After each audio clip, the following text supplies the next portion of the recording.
Hello दोस्तों, नमस्कार। स्वागत है आपका हमारे इस नए वीडियो में। आज हम नागरिक शास्त्र 2023 का पेपर लेके आए हैं जो अभी 28 फरवरी को हुआ है। ठीक है, तो इसका आज हम सोल्यूशन अभी देखेंगे। अभी अभी हमारा पेपर आया है हमारे पास क्वेश्चन होके। यह है बोर्ड का नंबर। चलिए, आपको मुख्य पहले बातें ध्यान रखनी होती हैं। इसमें से प्रश्न संख्या 1 से 10 तक बहुविकल्पीय प्रश्न होते हैं। प्रश्न संख्या 11 से 20 तक अतिलघु उत्तरीय प्रश्न होती हैं जिनका उत्तर हमें 10 शब्दों में देना होता है। ठीक है, प्रश्न 21 से 26 तक लघु उत्तरीय प्रश्न होते हैं जिनका उत्तर 50 शब्दों में देना होता है। ठीक है, प्रश्न 27 से 30 तक लघु उत्तरीय प्रश्न होते हैं। इसमें अतिलघु उत्तरीय होने चाहिए। ठीक है, फर्स्ट और सेकंड लघु उत्तरीय प्रश्न होते हैं जिनका उत्तर हमें 100 से 125 शब्दों में देना होता है। ठीक है, और 31 से 32 में दीर्घ उत्तरीय प्रश्न होते हैं जिसका उत्तर हमें 250 शब्दों में देना होता है। ये आपने पढ़ लिया। पहले के 15 मिनट विद्यार्थी को प्रश्न पत्र पढ़ने के लिए निर्धारित होते हैं। चलिए, हम बहुविकल्पी प्रश्न देख लेते हैं। तो इसमें पहला आया था, निम्न में से कौन से देश गुटनिरपेक्ष देशों के संस्थापक में से नहीं है? तो फ्रांस गुटनिरपेक्ष में संस्थापक में से नहीं है, और ये भारत, इंडोनेशिया और यूगोस्लाविया तीनों इन्होंने मिलकर गुटनिरपेक्षता की स्थापना की थी। ठीक है, भारत से थे पंडित जवाहरलाल नेहरू, यूगोस्लाविया से टीटो, और इंडोनेशिया से मुझे लगता है इंडोनेशिया से भी तो कोई मुझे याद नहीं आ रहा। चलिए, आप देख लीजिएगा।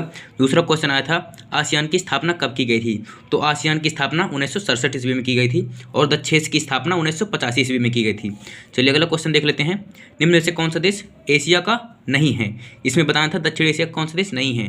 तो चीन दक्षिण एशिया का देश नहीं है। ठीक है, भारत, पाकिस्तान, अफगानिस्तान, नेपाल, भूटान, बांग्लादेश ये दक्षिण एशिया के देश हैं। ठीक है, मालदीव भी है। ठीक है, अगला क्वेश्चन है हमारा, कौन सा देश संयुक्त राष्ट्र संघ में सुरक्षा परिषद में स्थायी सदस्य नहीं है? ठीक है, स्थायी सदस्य नहीं है। आपको पता होगा कि सुरक्षा परिषद में 5 सदस्यों को स्थायी सदस्यता अर्थात वीटो पावर प्राप्त है। वो हैं अमेरिका, फ्रांस, ब्रिटेन, रूस, चाइना। ठीक है, अमेरिका, फ्रांस, ब्रिटेन, रूस, चाइना। इसमें जर्मनी को नहीं प्राप्त है, तो इसका आंसर हो जाएगा सी। और दक्षेस में कौन से? दक्षेस में थे भारत, पाकिस्तान, अफगानिस्तान, नेपाल, भूटान, बांग्लादेश और मालदीव। ठीक है, अगले क्वेश्चन की तरफ चलते हैं। अगला क्वेश्चन 5वां था हमारा, यूनेस्को का संबंध किससे है? तो यूनेस्को का संबंध शिक्षा और संस्कृति से है। ठीक है, अगला क्वेश्चन हमारा 6वां आया था आज 1956 में भारत में संघीय राज्यों को मतलब राज्यों की कितनी संख्या थी? तो जब योजना आयोग 1956 में पारित हुआ था तो उसने 14 राज्य और 6 केंद्र शासित प्रदेश प्रस्तुत किए थे। ठीक है, अगला क्वेश्चन है हमारा, प्रथम पंचवर्षीय योजना कब प्रारंभ हुई थी? तो प्रथम पंचवर्षीय योजना 1951 से प्राप्त हुई थी, जो कि केंद्र राज्य को इसका प्रमुख बनाया गया था। ठीक है, इसमें कृषि को प्रमुखता दी गई थी। 51 से 56 तक चला। ठीक है, अगला क्वेश्चन हमारा 8वां, चिपको आंदोलन किस राज्य से संबंधित है? तो चिपको आंदोलन आपका उत्तराखंड राज्य से संबंधित है।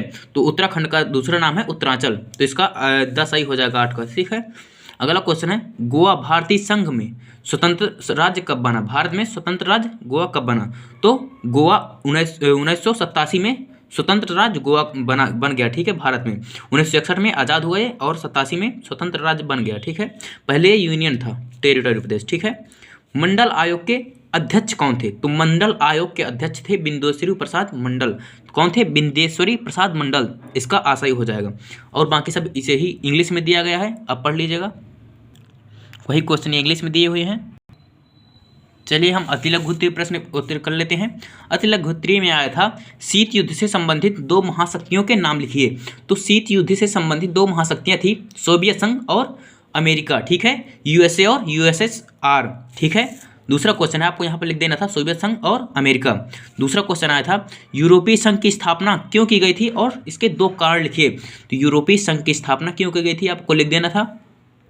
आप इसमें लिख सकते थे कि द्वितीय विश्व युद्ध के पश्चात यूरोप बहुत प्रभावित हुआ युद्धों से, इसलिए उसकी मतलब आर्थिक मदद के लिए, आर्थिक सुरक्षा के लिए, या आर्थिक रूप से समृद्ध बनाने के लिए उसे मतलब यूरोपीय संघ की स्थापना की गई थी। इसके 2 कारण लिखने थे, एक कारण और अपने से लिख सकते हैं आप। अगला क्वेश्चन आया था, 1962 में भारत चीन विवाद का मुख्य कारण क्या था? तो 1962 में भारत चीन विवाद का मुख्य कारण था दलाई लामा का भारत में शरण देना। ठीक है, आपने पढ़ा होगा तो पता होगा कि जब चीन ने तिब्बत पर कब्जा कर लिया था तो दलाई लामा भारत से मदद मांगने के लिए आए थे, ठीक है, मदद मांगने के लिए आए थे और भारत ने उन्हें शरण भी दे दी थी, इसलिए वह मतलब। और दूसरा कारण लिख सकते थे आपकी अक्साई चीन में और अरुणाचल प्रदेश के कुछ स्थानों पर चीन अपना अधिकार जताता है, अपना हक जताता है, इसलिए इनमें दोनों में विवाद हो गया था और चीन कहता है कि मतलब दलाई लामा को शरण देकर भारत ने पंचशील सिद्धांतों का उल्लंघन किया है, ठीक है, ये मुख्य विवाद हो जाएगा। अगला क्वेश्चन आया था श्रीलंका में जातीय संघर्ष के 2 कारण लिखिए। तो श्रीलंका में जातीय संघर्ष के 2 कारण मतलब पहला था मतलब सिंघली और दूसरे था लिट्टे, जिसे तमिल क्षेत्र कहते थे। तो लिख देना था आपको कि वहाँ पर सिंघली लोग चाहते हैं कि मतलब तमिलों को कोई रियायत ना बरतनी चाहिए, उनको छूट नहीं दी जाती थी, इसलिए लिट्टे उग्र हो गया और दोनों में विवाद हो गया। अगला क्वेश्चन है विश्व स्वास्थ्य संगठन। अगला क्वेश्चन था विश्व स्वास्थ्य संगठन क्या है, इसका उद्देश्य क्या था। तो आपको पता होगा ये यूएनओ की एक एजेंसी है, वर्ल्ड हेल्थ ऑर्गेनाइजेशन, ठीक है, WHO, ठीक है, वर्ल्ड हेल्थ ऑर्गेनाइजेशन। इसका मुख्य उद्देश्य था मतलब महामारियों को मतलब भगाना या दूर रखना, ठीक है, रोगों को मुक्त करना, सभी देशों को मतलब रोगों से रक्षा करना। अगला क्वेश्चन आया था 16वां, स्वतंत्रता के पश्चात भारत की 2 प्रमुख चुनौतियां कौन सी थीं। तो स्वतंत्रता के पश्चात भारत में पहली चुनौती थी कि एकता को स्थापित करना, ठीक है, दूसरी चुनौती थी कि लोकतंत्र को स्थापित करना। पहली चुनौती थी कि एकता, भारत देश में एकता बनाए रखना, दूसरी थी लोकतंत्र को स्थापित करना, ठीक है। आप तीसरी चुनौती भी लिख सकते थे कि तीसरी चुनौती थी सभी का विकास करना, ठीक है। अगला क्वेश्चन आया था महात्मा गांधी की हत्या कब और किसने की। तो आपको पता होगा महात्मा गांधी की हत्या 30 जनवरी 1948 में दिल्ली में नाथूराम विनायक गोडसे द्वारा की गई थी, ठीक है। अगला क्वेश्चन आया था बॉम्बे प्लान क्या है। बॉम्बे प्लान क्या है, तो इसमें 1944 में उद्योगपतियों के एक ग्रुप ने मिलकर एक सामूहिक प्रस्ताव पेश किया था जिसे बॉम्बे प्लान कहा गया, ठीक है। इसका उद्योग धंधे स्थापित करने का था।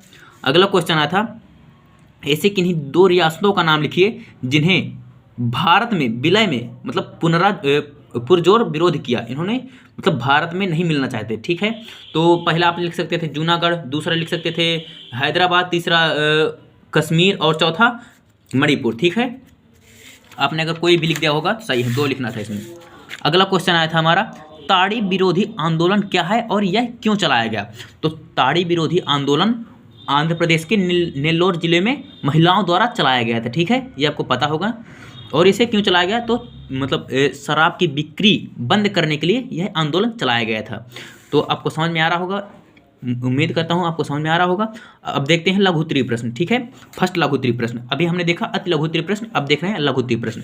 इसमें क्या आए थे, शीत युद्ध के पश्चात ऐसे 2 मुख्य वैश्विक बदलाव का विश्लेषण कीजिए जिन्होंने संयुक्त राष्ट्र संघ कार्य में सुधार लाने की आवश्यकता को जन्म दिया। तो अब शीत युद्ध के पश्चात मतलब सोवियत संघ का विघटन हो गया, तो आप लिख सकते थे सोवियत संघ के विघटन के पश्चात सोवियत संघ का जब विघटन हुआ तो विश्व में मतलब अमेरिका का वर्चस्व स्थापित हो गया। और यह जो यूएनओ था वो शीत युद्ध के मतलब 1945 में इसका निर्माण हुआ था, तो यह शीत युद्ध की स्थिति को देखते हुए ही बनाया गया था, ठीक है। इसलिए जब सोवियत संघ का विघटन हो गया तो अब अकेले कौन बचा, यूएसए, ठीक है, अमेरिका बचा। तो इसलिए इसमें सुधार की आवश्यकता है क्योंकि यह दोनों महाशक्तियों को देखकर बनाया गया था, ठीक है। अगला क्वेश्चन आया था किन्हीं 2 उदाहरणों के माध्यम से पर्यावरण के मामले पर भारत का पक्ष स्पष्ट कीजिए। तो 2 कारण, बहुत सारे कारण इसमें मतलब लिख सकते थे आप कि ऑटो फ्यूल पॉलिसी है भारत ने अपनाई, 2002 में क्योटो प्रोटोकॉल संधि पर हस्ताक्षर किए, बहुत सारे। अगला क्वेश्चन चलते हैं, साझी संपदा संसाधनों का क्या अर्थ है। साझी संपदा वह कहलाती है जो जिसमें संपूर्ण मानव जाति का मतलब अधिकार हो, ठीक है। जैसे हो गया चारागाह और नदी, कुएं, ठीक है। जब यह वैश्विक मामला बन जाता है मतलब सब जहाँ पर सभी देशों का अधिकार होता है वो वैश्विक मामला बन जाता है, ठीक है। इसे भी साझी संपदा ही कहते हैं। जैसे कि हो गया बाहरी अंतरिक्ष, समुद्र और अंटार्कटिका भी किसी एक का नहीं, सभी का अधिकार है उसमें, ठीक है। अगला क्वेश्चन आया था कौन सी परिस्थितियाँ 1945 में आपातकाल की घोषणा के लिए उत्तरदायी थी, ठीक है। तो आपको इसमें परिस्थितियाँ लिख देनी थी, तो आप परिस्थितियाँ लिख सकते थे 1974 में बिहार का आंदोलन लिख सकते थे आप, जेपी जयप्रकाश नारायण के मतलब उसमें नेतृत्व में हुआ और आंदोलन लिख सकते थे।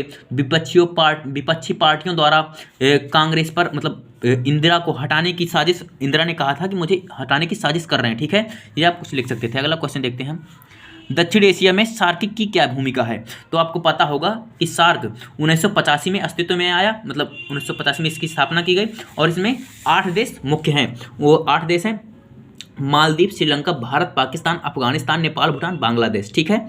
तो हालांकि 1907 में मतलब 2007 में बांग्लादेश स्थापित अफगानिस्तान स्थापित हुआ, फिर भी अफगानिस्तान है। क्षेत्रवाद क्या है, इस पर नियंत्रण क्यों आवश्यकता है। तो क्षेत्रवाद जब किसी एक विशेष क्षेत्र के लिए मांग उठने लगती है उसे क्षेत्रवाद कहते हैं, ठीक है, आपने लिख दिया होगा। अब आते हैं लघुत्तरीय प्रश्न दूसरे में, ठीक है, 2 प्रकार के लघुत्तरीय प्रश्न आते हैं, देखते हैं, ये 6 नंबर के होते हैं। सोवियत संघ का विघटन क्यों हुआ, भारत पर इसका क्या प्रभाव पड़ा, संक्षेप में लिखना था। तो आप सोवियत संघ के विघटन का कारण लिख सकते थे कि जनता की मांगों को पूरा कर पाने में सोवियत संघ की सरकार असमर्थ थी, वहाँ पर कम्युनिस्ट का बुरा शासन था और संसाधनों का दुरुपयोग किया गया था, ठीक है, और मिखाइल गोर्बाचेव की सुधारों की नीति आप लिख सकते थे, ठीक है। अगला क्वेश्चन आया था, संयुक्त राष्ट्र संघ की स्थापना कब की गई, इसके मुख्य उद्देश्य क्या है, यह वैश्विक शांति में कहाँ तक सफल हुआ, ठीक है। संयुक्त राष्ट्र संघ की स्थापना हुई थी 24 अक्टूबर 1945 में, ठीक है, और इसका मुख्य उद्देश्य था वैश्विक शांति स्थापित करना, देशों के बीच विवाद को खत्म करना, ठीक है। मैं जल्दी जल्दी बता रहा हूँ कि आपका टाइम भी वेस्ट ना हो, क्योंकि आपका 2 तारीख को हिस्ट्री का भी पेपर है, आप उसकी भी तैयारी कर सकते हैं। और इसी तरह के क्वेश्चन के लिए हमारे चैनल को आप सब्सक्राइब कर लीजिएगा, और हमारे इसमें हिस्ट्री भी पढ़ाई जाती है, ठीक है। अगला क्वेश्चन था, हरित क्रांति क्या थी, ठीक है, हरित क्रांति क्या थी, हरित क्रांति के सकारात्मक और नकारात्मक परिणामों को 2 उदाहरण दीजिए, ठीक है। तो हरित क्रांति जब 1960 में भारत में खाद्यान्न की प्रॉब्लम उत्पन्न हुई और अमेरिका ने भी मना कर दिया था कोई सहयोग देने से। फिर जब यहाँ पर कौन सा शक कर रहा था, लाल बहादुर शास्त्री, तो उन्होंने हरित क्रांति का आयोजन किया, ठीक है। इसमें नए नए बीज उपयोग किए गए थे, ठीक है, इसलिए मतलब गेहूं में इसमें बहुत बढ़ोतरी हुई थी। हरित क्रांति के 2 सकारात्मक और नकारात्मक प्रयोग लिख सकते थे आप, ठीक है। अगला क्वेश्चन आया था, भारत में गठबंधन सरकारों की प्रमुख विशेषताओं की विवेचना कीजिए। आपने ये भी लिख दिया होगा, दीर्घ उत्तरीय प्रश्न। अगर आप कमेंट करेंगे तो मैं इनका फुल वीडियो लिख कर भी बता दूंगा, ठीक है, बट अभी जल्दी जल्दी देख लेते हैं। लॉन्ग आंसर में आया था आपका, यूरोपीय संघ को शक्तिशाली संगठन बनने वाले किन्हीं 4 कारणों की व्याख्या कीजिए, या विश्व में चीन के उभरते प्रभाव का आकलन वर्तमान परिप्रेक्ष्य में कीजिए, ठीक है। आप इस भी कर सकते थे, आप यहाँ पर लिख सकते थे चीन में कि जो वर्तमान में है, मतलब तो इसकी नई आर्थिक नीति का कारण है। आपको पता होगा 1978 में चीन ने ओपन डोर की नीति अपनाई थी, इसी से आप लिख सकते थे, ठीक है। अगला क्वेश्चन आया था हमारा 31वां आपने कर लिया, ठीक है। 32वां था, स्वतंत्रता के पश्चात भारत की विदेश नीति को प्रभावित करने वाले 4 कारकों का वर्णन कीजिए, ठीक है। आप ये कर सकते थे या ये कर सकते थे। दूसरा आया था अथवा में, भारत पाकिस्तान विवाद के कारण क्या है, भारत और पाकिस्तान के विवाद के क्या कारण है, और भारत इसे किस प्रकार सुलझाने का प्रयास कर रहा है। तो अब भारत और पाकिस्तान के विवाद के कारण बहुत सारे हैं, मतलब पहले लिख सकते थे आप सिंधु नदी जल बंटवारा, ठीक है। आपको पता है कि सिंधु नदी जल बंटवारे में मतलब इन दोनों में वो है मतभेद है। और दूसरा लिख सकते थे आप सरकरी की रेखा विवाद, गुजरात में स्थित रण के कच्छ के रण में एक सरकरी की रेखा है, उसमें दोनों में विवाद है। तीसरे लिख सकते थे आप आतंकवाद भी दोनों में विवाद है, और इसकी एजेंसी ISI है, पाकिस्तान की जो खुफिया एजेंसी है, मतलब इनमें दोनों में विवाद रहता है। आप इनके मतलब उनका युद्धों का भी वर्णन कर सकते थे इसमें। तो चलिए मिलेंगे किसी और वीडियो में, तब तक के लिए धन्यवाद। अब आप हिस्ट्री की तैयारी करें। अगर आपको पसंद आया हो ये वीडियो तो हमारे चैनल को सब्सक्राइब जरूर कर लें। धन्यवाद, जय हिंद, मिलेंगे अगली वीडियो में।